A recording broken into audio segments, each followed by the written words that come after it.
My goal as a content creator in 2025 is to create better content than I've ever created before. Whether that be promoting other people, whether it be taking an adversarial position as far as quote unquote playing devil's advocate, whether that be um, making sure that we don't operate in an echo chamber and getting people from different sides or having to take a different position or figuring out, what is the other side that's not being talked about. My goal as a content creator is to create very, very, very entertaining content that's compelling, that keeps people talking after the show is over. And so I have to figure out what that looks like. You know what I'm saying? Every year, I want to get better. Every year, I want to be greater. Every year, I want to go to another level in my platforms.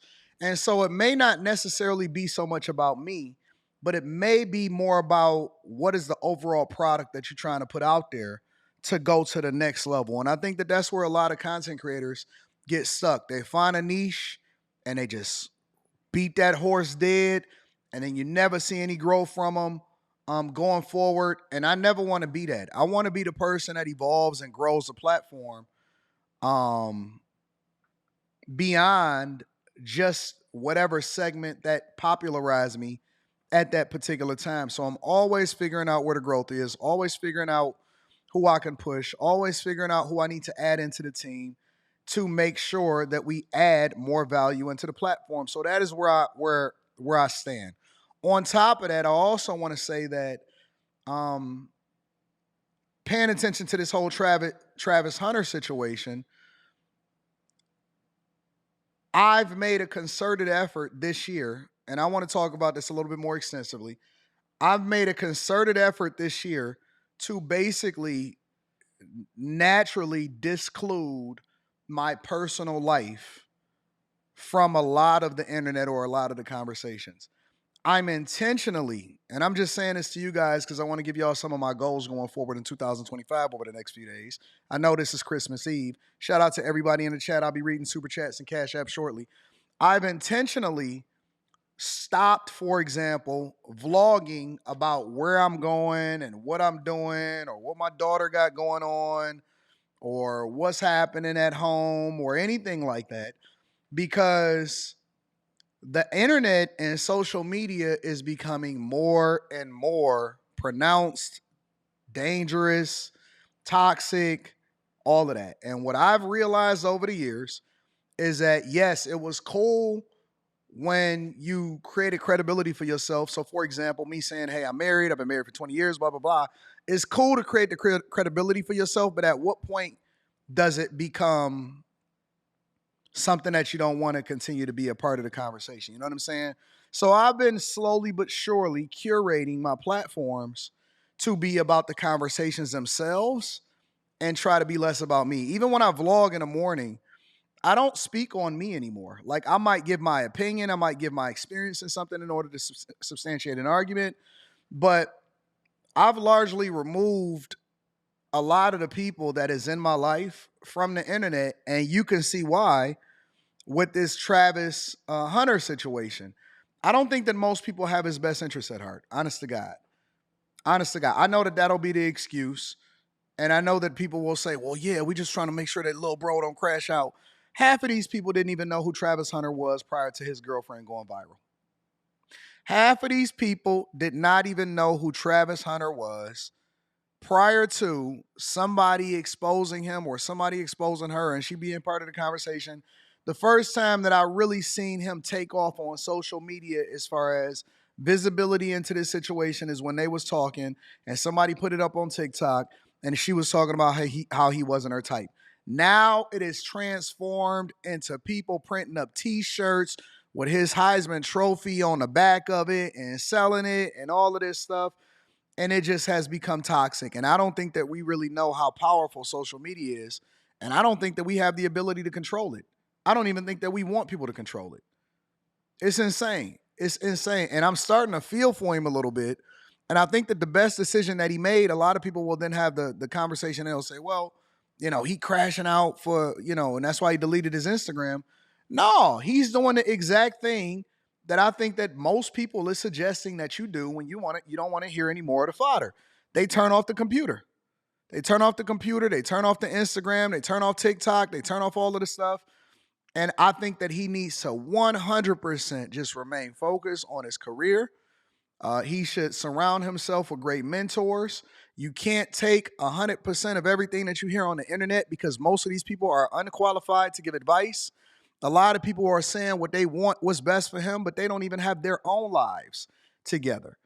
And so I know that the internet can say and do and will do whatever it is that they want to say and have their conversations. But at the same time,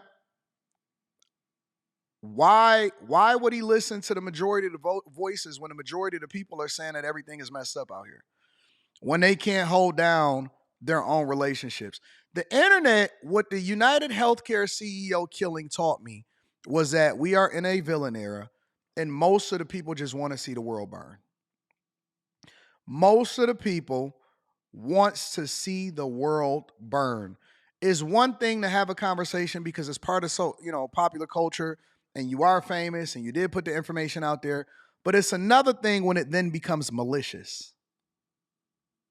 And the one thing that my father taught me, and I was having this conversation on the Anton Daniels channel on a video that I dropped today, is that if it's not expedient, he used to tell me this all the time because I would always be confused why people wasn't responding to me when I was younger, or I would be getting into a debate, or when I would question somebody, or I would question what's going on with the church, or I was always considered the black sheep because I thought differently, but I didn't know how to communicate it because I didn't know how to hone it in for it to be expedient. And he would always tell me, Anton, why do you think I'm so quiet? Even though I share my thoughts with you sometimes and then I pick and choose my spots. And I will say, I don't know. You need to stand up and say something to them because they need to know. And he was like, well, is it expedient? And this is the importance of having a good father in your life. And I said, what do you mean? And I never understood it until I got into my early 30s. And he said, is it expedient? And I said, what do you mean, is it expedient? And he would say, well, what's the point of being right if the results are going to be wrong? Are you satisfied with being right, or are you satisfied with getting the results? Because the only thing that matters is the results. That's who I got it from. He said, the only thing that matters is the results. He said, I could sit here, for example, when you was being raised, and I could tell you, do this and do that and do this. He said, but instead I decided to lead you differently by placing you in controlled environments that allow for you to learn a lesson. Sometimes it was conducive for me to just say it and you would take it, but other times I realized who you were as a person. I read the room and I pick and chose my spots. For example, is it always good to call somebody out in front of the congregation, or is it conducive? Because shaming can be a very, very useful tactic, but only when people don't crash out as a result of it, because you do want change behavior. We got to remember, the goal is change behavior. The goal is the best results possible, or maybe not so much so, because I don't think that that's what most people want to do. I think that most people just want to join a conversation and want to see the world burn. I'm not sure that people got Travis Hunter's best interests at heart. I think that there are some people that truly want the best for the young bull. But when it becomes so toxic to where it's no longer expedient, what's the point of having a conversation? When you drive somebody away from you because you're more determined to be right than you are about being results oriented, you do more damage than good, even if you saying a thing that's right. And so we have to hone in on that. And so I realized, because earlier in my life, I was more focused on being right and proving you wrong in my early 20s and teens than I was about getting the results. And it wasn't until I went broke, it wasn't until I had some life lessons, it wasn't until I really started focusing on the word and realizing that even Jesus himself, he didn't always prove people wrong. He even spoke in parables to where people couldn't understand. And then he revealed what those parables meant to the disciples when they sat together, because it wasn't for everybody and it wasn't necessarily expedient for that time. But the only thing that mattered to him was saving the world, was making sure that everybody had a chance at life, making sure that the comforter was for the Jew and the Gentile alike. And so it wasn't about being right at the time. It was about the legacy that you left and how many souls that you can save. And if that be the goal, then we have to make sure that everything that we say is expedient. And we even need to apply that to our own lives. There's real life lessons that come along with these things that we see happening on the internet. And I think that Travis Hunter is going to be fine. He'll be fine. He's a smart guy. He'll figure it out. He'll learn. But the point is what do we take from this situation? And how do we apply this to our lives? Because we'll sit here and we'll have a conversation about Travis Hunter, but we can't even get our own kids to do what we want them to do. Y'all keep saying that y'all kids are so rebellious and they're going to do what they want to do. What makes you think that we should be giving advice or certain people should be giving advice on Travis Hunter and you can't even get your own kid to not go with the dude that she want to go with? If you can't convince your son from crashing out, then how you gonna sit here and have a conversation with Travis Hunter about the type of woman that he should leave alone? And I don't know the girl. I could care less about what they do. It is just a part of the conversation, I think, that really defines and talks about what the culture is about. But the point that I'm making is when we really sit back and we take this into consideration again, I think that he's made the right choice to get off social media and delete his Instagram because that's when you quiet the noise and you start to really figure out what you're gonna do and how you're gonna move forward because you don't have so many things in your ear. But the fact of the matter is that when we as individuals, and there's only a certain amount of people that this is gonna hit, only a few people are gonna hear this and say, you know what, that makes sense, Anton. Or you know what, I need to reevaluate the type of conversations that I'm having because I've seen some of the most talented content creators of all time. I've seen some of the most talented content creators. I mean, there are people that I've interacted with, that I've ran into, that have talent out of this world. And if they nurtured it, and if they refined it, and if they focused, and if they dedicated themselves to what success was supposed to look like, they would be 10 times bigger and better than anything that I could have done in my life.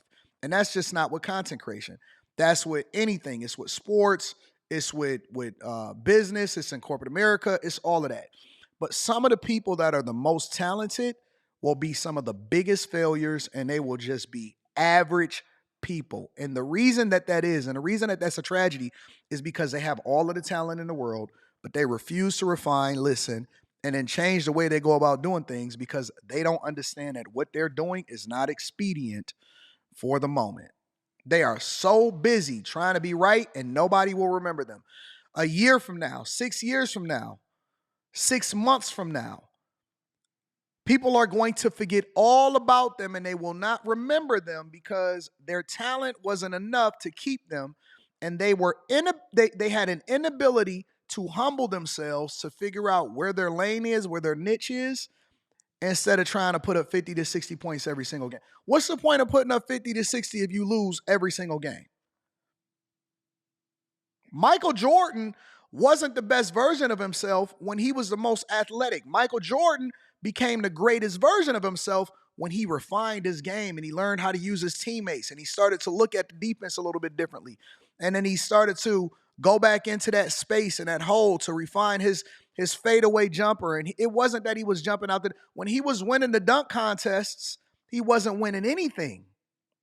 But it wasn't until he started to refine his game and he got wiser in how he trained his body and how he approached the court and started using his teammates a little bit differently and learned how to move more effectively to where he started to get those championships.